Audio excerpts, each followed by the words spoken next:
Buenas noches, Héctor. Muchísimas gracias por la invitación a este espacio. Sí, hablar de producción es un tema apasionante porque la producción y la producción escénica vienen en los orígenes del ser humano. Muchas veces la producción está mitificada, está estigmatizada, pero la producción es simplemente poner orden con principios estéticos para conseguir un objetivo concreto. Eso es básicamente, desde mi punto de vista, la definición de producción. Y es necesario que sigamos valorando el rol del productor, que sigamos asumiendo la producción desde ese marco de la economía naranja y todo lo que tributa el hecho de producir estéticamente y artísticamente cualquier puesta en escena, sea un concierto, sea una obra teatral, sea danza, sea lo que usted quiera. Este, el hecho de producir es sinónimo de organizar, de crear y de ser coherentes. Sí, básicamente cuando Cabrujas habla de acto cultural, lo hace una crítica al menosprecio que tiene la educación formal venezolana a finales del siglo pasado, o sea, 1980, 1990, donde el arte era concebido como un espacio de relleno, era menospreciado. Básicamente el concepto de estética, sin entrar a citar a Ludovico o a poetas de la estética y la revolución, consiste en tener una idea clara. El tema de los artilugios los muchos o los pocos que usted puedan tener, tiene que responder a la idea clara que se puede tener para el desarrollo de un proyecto. El productor, este, muchas veces, desde mi punto de vista, es mal llamado el que tiene que resolver los caprichos del director, que tiene que resolver toda la puesta en escena, pero no, básicamente el productor es esa persona que con una idea muy clara que hace el equipo creativo, hace los enlaces para con la realidad del contexto de los elementos que tengamos, bien sea actorales, económicos, capacidades de producir, capacidades técnicas, los engrana con una estética acorde a lo que se quiera decir. Tenemos el ejemplo por lo menos de Peter Brook, con toda la tendencia del teatro vacío, el espacio del actor que llenando, responde a una condición histórica y un contexto histórico de crisis económica. Entonces, bueno, ¿cómo generar planteamientos estéticos, no como el acto cultural que nos critica, que hace la crítica Cabrujas en su obra homónima Acto Cultural, sino como pensando en aprovechar a lo más óptimo los recursos que tenemos? Un productor estético, escénico, tiene que tener la fortaleza y la claridad de poder discutir y argumentar propuestas accesibles o a la mano con el director y su propuesta. Por ejemplo, tú ahorita me dices, Pedro, necesito producir una obra y necesito un helicóptero. Yo te digo, ok, Héctor, tenemos dos opciones. Uno, si tiene $200,000, te consigo lo que quiera, o si no, tenemos que buscar una propuesta que nos dé la sensación de para. Mucha gente piensa, y es el gran fracaso de la mayoría de los proyectos estéticos, es que todos empezamos a construir desde el ego y entre lo que yo creo que debería verse mejor. Y no partimos por la idea que, bueno, esto es lo que yo quiero decir, que es mi idea, y para construirla tengo que amarrarme de lo que yo tengo, de mis capacidades estéticas, económicas, lastimosamente, de ubicación geográfica incluso, y yo creo que ahí es donde está la clave del tema de la coherencia entre una idea y una propuesta estética mal hecha y una propuesta estética acorde a las necesidades. Va desde el planteamiento de la idea en las primeras mesas de trabajo con el director, donde nos dicen, ok, yo quiero montar Esperando a Godot, y yo quiero simular un apamate de 200 años en el medio del escenario. Ok, bien, lindo. Ajá, por en serio un apamate. Ustedes, o sea, tenemos idea de lo que es construir un apamate.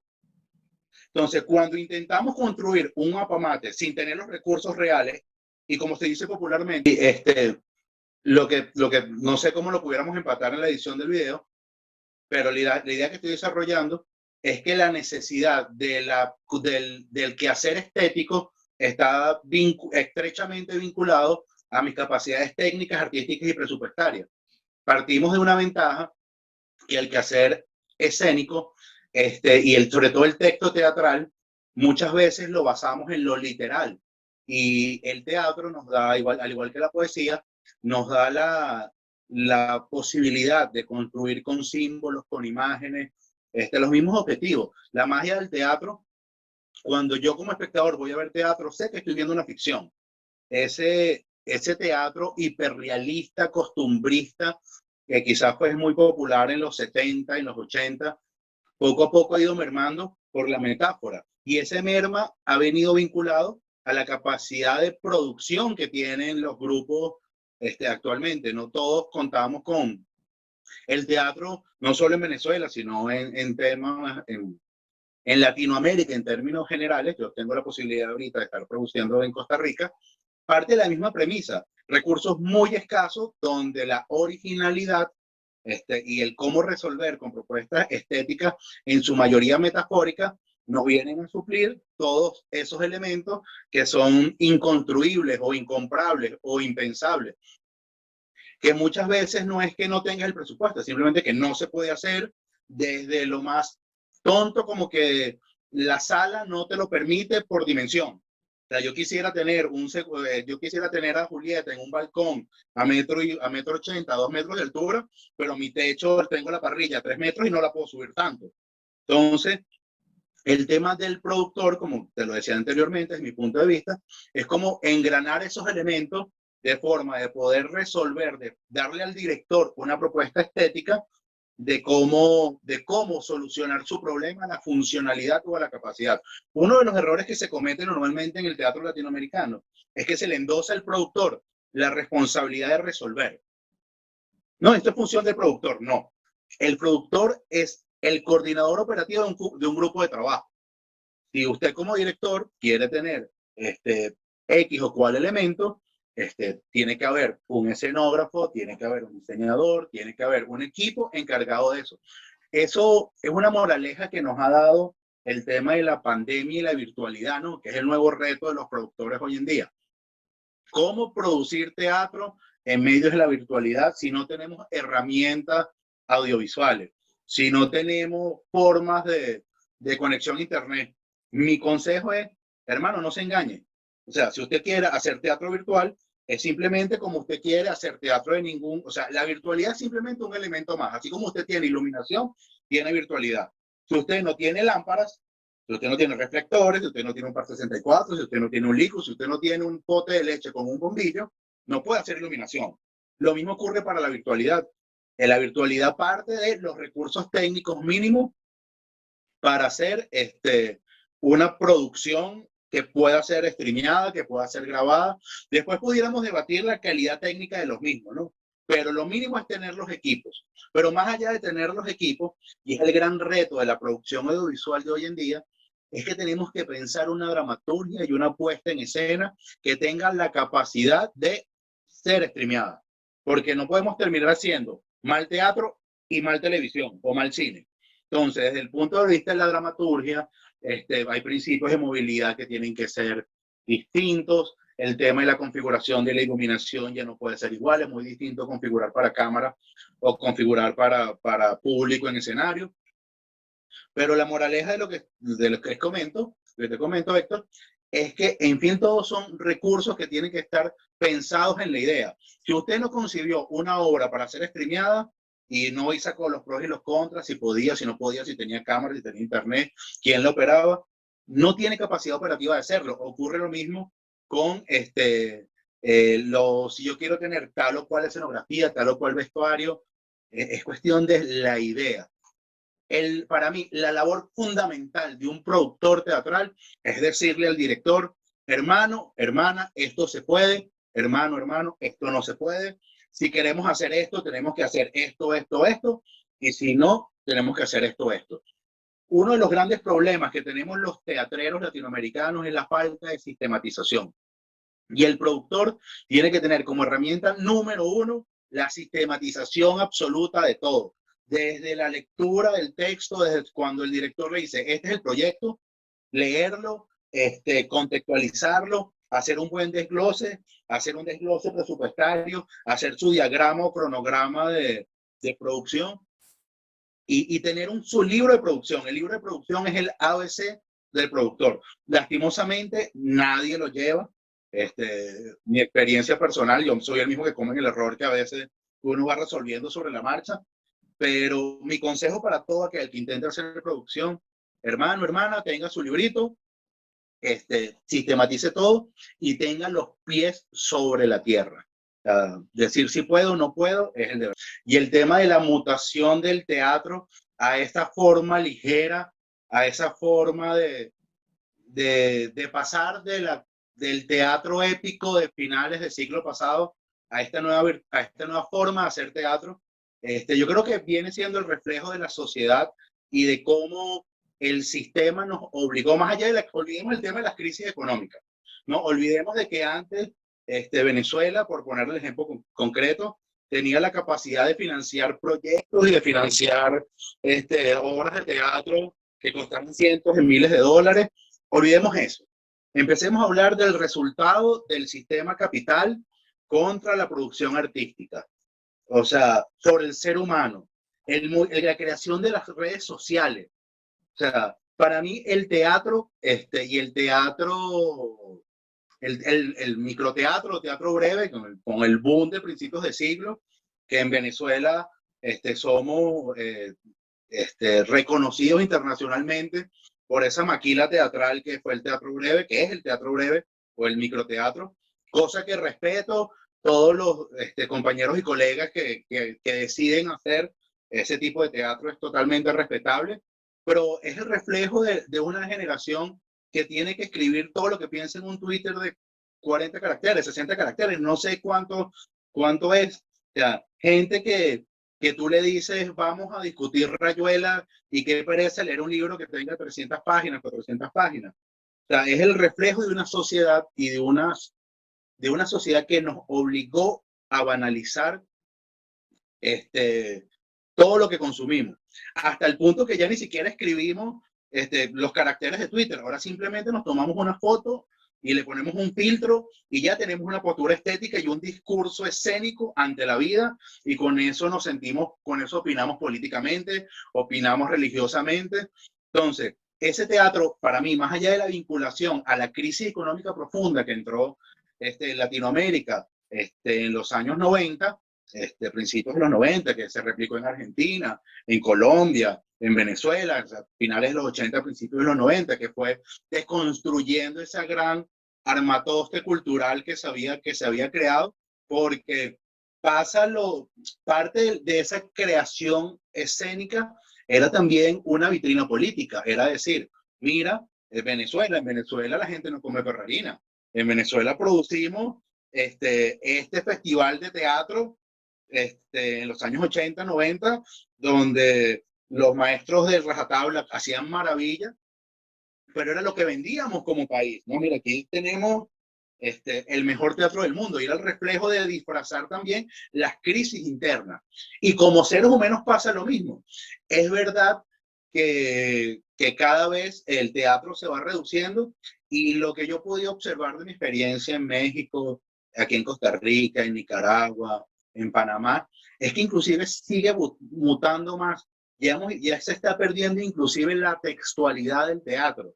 Ya las nuevas tendencias siguen manejando los formatos cortos de 15, 20 minutos, pero ya es más performático. Ya el texto solo parte de una idea originaria y de ahí se va desglosando la propuesta estética, pero la realidad es que el espectador a los 20 minutos se aburre. O sea, a los 20 minutos ya la gente saca el celular, por muy rico que sea la puesta en escena, por muy grande que sea, el espectador te está sacando el teléfono. Aquí yo he tenido la oportunidad de disfrutar de 3 o 4 óperas, o sea, mano, increíble ejecución, increíble puesta en escena, y la gente se aburre y la gente se toma selfie mientras pasa la ópera. O sea, yo creo que simplemente es el reflejo de esa banalización y ese teatro. No quiero usar el calificativo mediocre porque es muy duro, y si hay obras cortas de calidad. Por ese teatro fácil es simplemente el reflejo de la gente lo que quiere consumir. Pasa, y yo sé que es súper polémico cada vez que yo hago estos ejemplos en clase. Yo comparo el teatro breve o el microteatro con el reggaetón. O sea, sí, obviamente hay reggaetón de mucho talento, hay reggaetón con un contenido bueno, pero básicamente el reggaetón es lo que la gente quiere consumir, y ya banalizamos el quehacer estético. banalizamos, no importa. O sea, la gente está consumida en su individualismo tan grande que lo que quiere son 20 minutos para pensar en otra cosa y ya. No me interesa, no me haga pensar, no me hagas darme cuenta de lo miserable que soy, porque ya para sentirme miserable veo mi estado de cuenta. O sea, para sentirme miserable veo todo lo que está ocurriendo. O sea, prendo la televisión y veo guerra palestina, masacre del pueblo palestino, protestas en Colombia, ya eso me hace sentir mal. Entonces el teatro se ha ido banalizando y ha perdido su sentido crítico desde la textualidad y ha empezado a tener un sentido crítico más de la estética fácil. También pasa por el tema de los procesos individuales y la pandemia ha venido a reforzar ese proceso individual. Yo como artista, como creador, tengo algo que decir, mis recursos son limitados muchas veces, menosprecio estéticamente todos los requerimientos para una puesta en escena, pero yo te digo, Héctor, mira, vamos tú y yo, hacemos una obra y hablemos de lo rico que es tomar cerveza un sábado en la noche. Y ya, y empezamos, escribimos un par de líneas y funciona. Y no necesitamos de la estructura, no necesitamos inclusive de la academia y no entendiendo la academia como un espacio formal, sino como el estudio sistematizado de una disciplina, ¿no? Que puede ser empírica, puede ser a través de la experiencia, pero ya ni siquiera la experiencia teatral la tomamos en cuenta. Es simplemente decir algo por decir algo, contar algo, desde mi comodidad y desde mi visión del universo, que cada vez está más cerrada. Y yo creo que esa es la respuesta que está dando el teatro y a mí me preocupa y me duele porque nos estamos quedando atrás. O sea, es mucho más económico, mucho más fácil quedarse en mi casa viendo Netflix.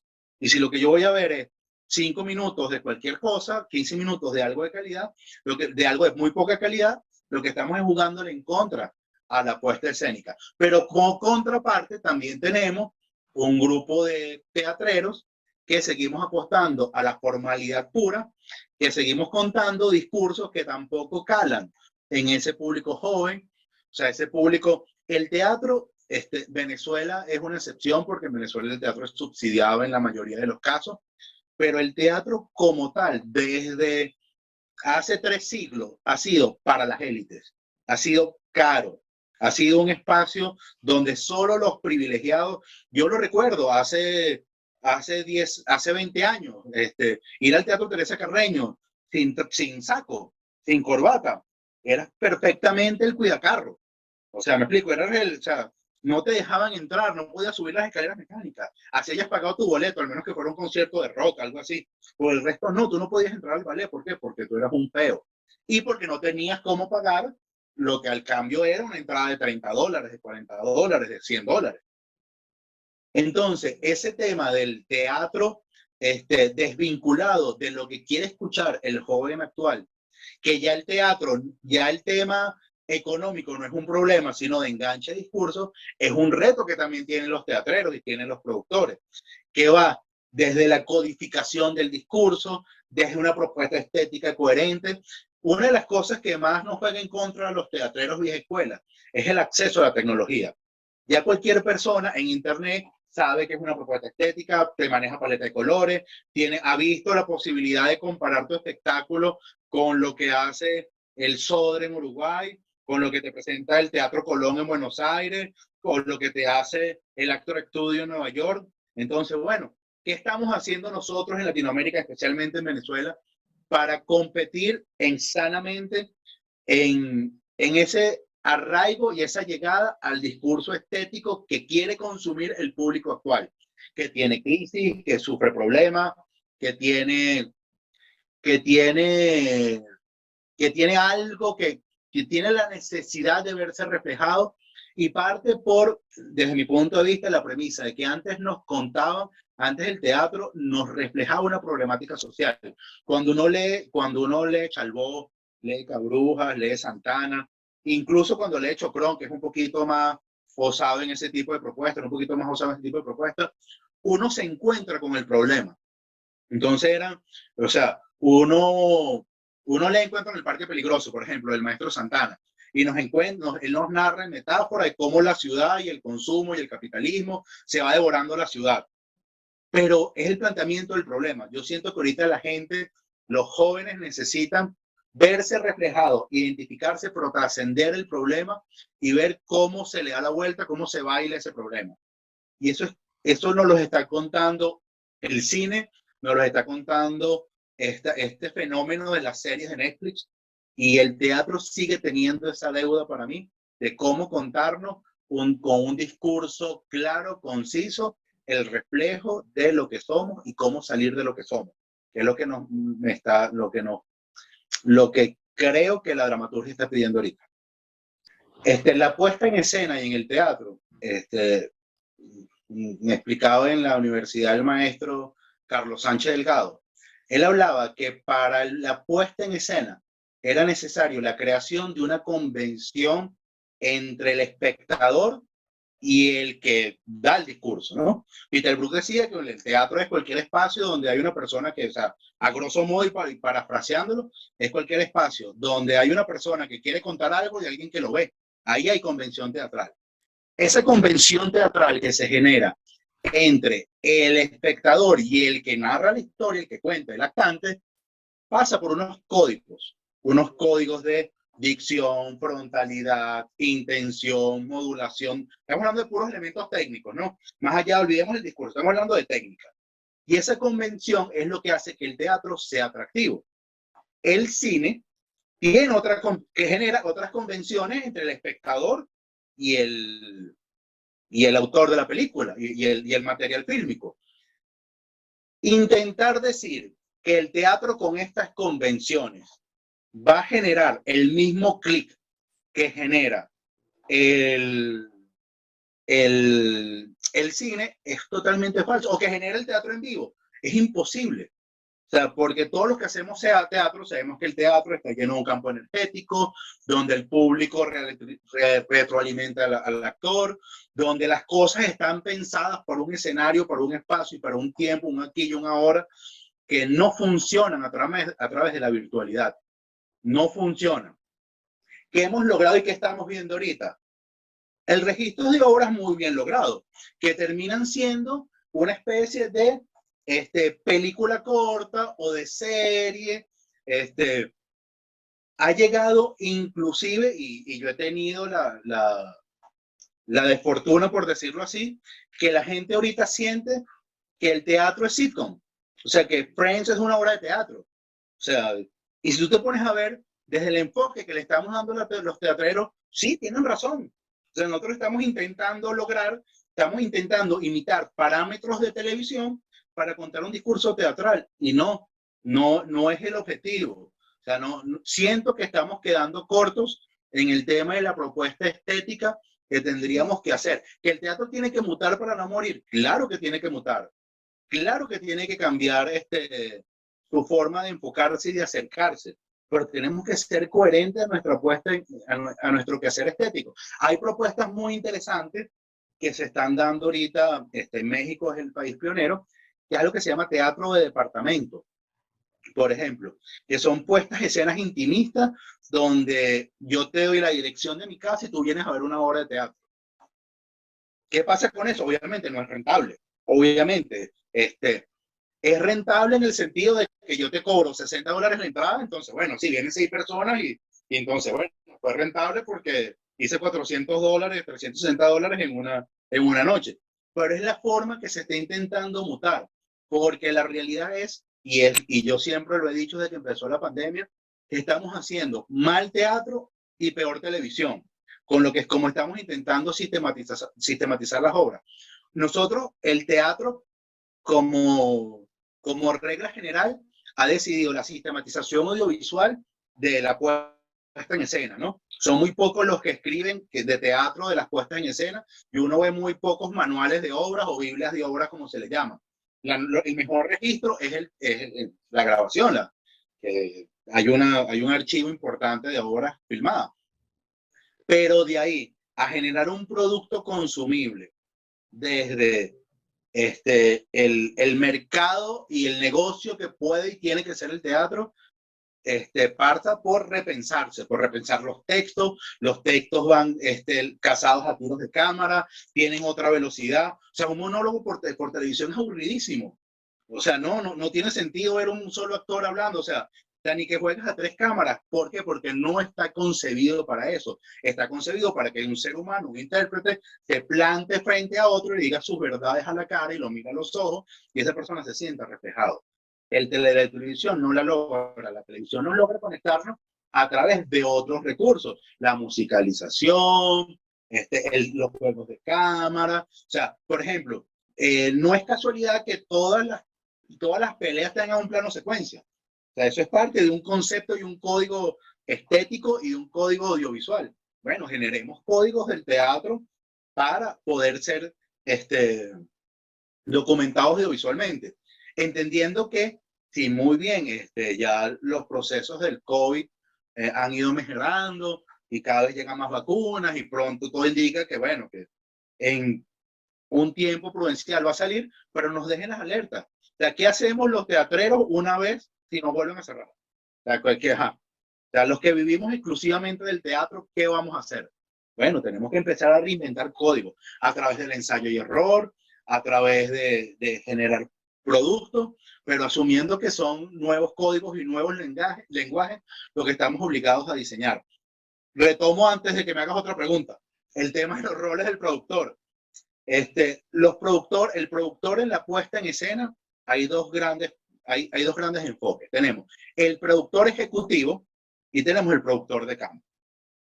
El productor ejecutivo es la persona, la producción ejecutiva no existe en teatro, es un término que se acuña del cine, que el teatro apropia, ¿no? Que es básicamente, diciéndolo en cristiano, es el hombre que tiene la plata. Es el hombre que dice, que yo quiero hacer esto, entonces, bueno, tengo los recursos y vamos a ver quién me ayuda a ejecutar lo que yo quiero hacer. Eso en el teatro cada vez se ve menos. Normalmente es una persona, un director que busca financistas y delega en distintos productores o en gestores de proyectos que lo ayudan a llevar. Cuando nosotros hablamos de la producción, y tú dices la palabra, la producción es un equipo de producción. Yo empecé en la conversa contigo, Héctor, hablando de que no hay nada más cotidiano que la producción. Nosotros cuando desde niños somos productores. Si tú vas a celebrar tu cumpleaños, tú dices, ok, bueno, yo quiero celebrar mi cumpleaños. ¿Qué necesito? Bueno, necesito comida, necesito bebida y necesito música. Eso no quiere decir que tú vas a cocinar. Eso no quiere decir que tú vas a ser el DJ o el DJ o el que pone la música, o tú vas a ser el que va a destilar la caña para hacer ron. No, no parte por eso. Pasa lo mismo en el teatro. Usted como productor de su fiesta, ¿qué hace? Digo, bueno, ¿quién sabe de cocinar? Bueno, mi mamá cocina un pasticho muy rico, entonces mi mamá hace el pasticho.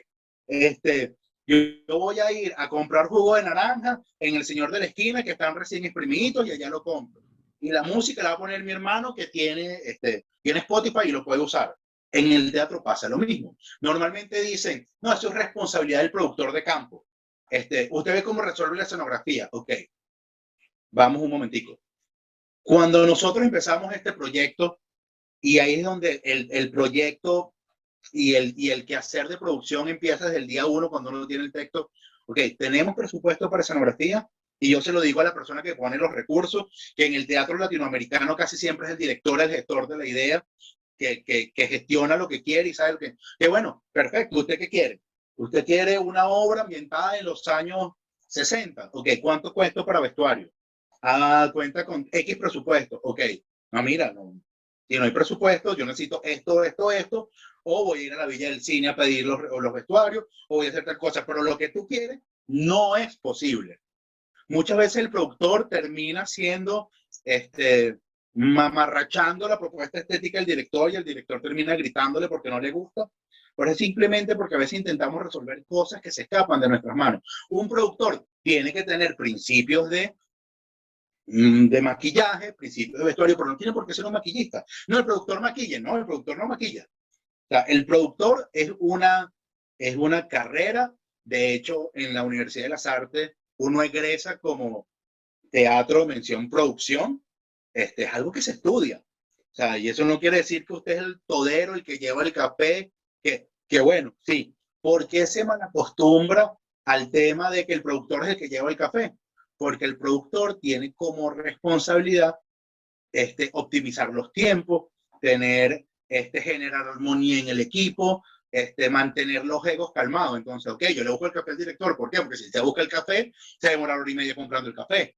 Entonces, yo como productor lo busco porque sé que lo voy a hacer eficientemente, no para el capricho de él, sino porque a mí me interesa que aquí se trabaje. O sea, no sé si me logro dar a explicar con el tema de por qué la servicialidad en algunos casos es necesaria en el tema de producción. Porque si yo tengo mi plan de montaje, yo digo, ok, bueno, en semana 1 y 2 tengo que montar escena 4, 5, 6, 7. Y yo voy terminando la semana 2 y voy por la 4.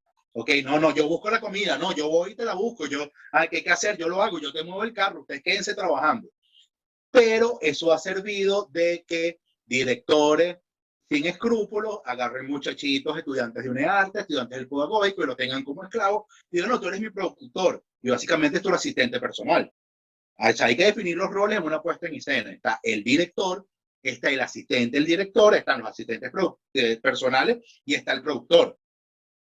Entonces, mi llamado a todos los jóvenes productores que se encuentran con directores así, simplemente hablar con frontalidad y creer, o sea, y entender que el director no me está haciendo un favor por dejarme participar en su proyecto, por muy extraordinario y por muy renombrado que sea el director.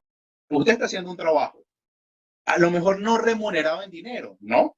Está remunerado en placer, en conocimiento, en lo que quiera. Ojalá sea en dinero. O sea, ojalá siempre el productor y todas las personas que participamos del quehacer teatral podamos generar algún intercambio de bien de uso de lo que sea dinero, sea en trueque, sea lo que sea. Pero plantearse firme y no dejarse humillar y entender muy claras cuáles son sus responsabilidades, que es cumplir con todos los requerimientos estéticos que hayan sido decididos y que tengan las capacidades económicas o logísticas para resolver. Más allá de eso, no tiene nada que hacer un productor. Bueno, primero que nada, muchísimas gracias, Héctor, por la invitación. Siempre ganado y siempre dispuesto a colaborar en lo que humildemente sí pueda. Y el llamado es a toda la gente que está haciendo producción o que quiera hacer producción. Lo primero que tienen que hacer es tener siempre los pies bajo tierra, nunca subestimar sus capacidades, pero tampoco nunca sobreestimarlas y comprometerse a cosas que no están en la capacidad de resolver. Es mejor decir un no a tiempo, un no se puede, a esa frase de que no, un productor todo lo puede. No, eso es mentira y eso genera fracaso y genera frustración. Y que las capacidades de hacer y las capacidades económicas, y eso mismo que te estoy diciendo, que si no está en capacidad, no está en capacidad de hacer eso, pero está en capacidad de reformular la idea y adaptar con una estética hermosa y mucho más sencilla cualquier idea que se les propongan. Cualquier idea es realizable. Y otra cosa, que para mí es la base de la producción.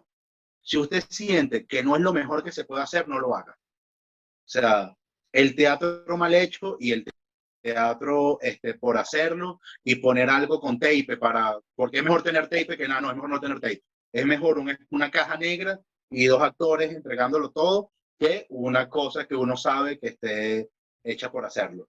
Sistematicen todo y los pies sobre tierra. Ese sería como mi mensaje para todos los productores.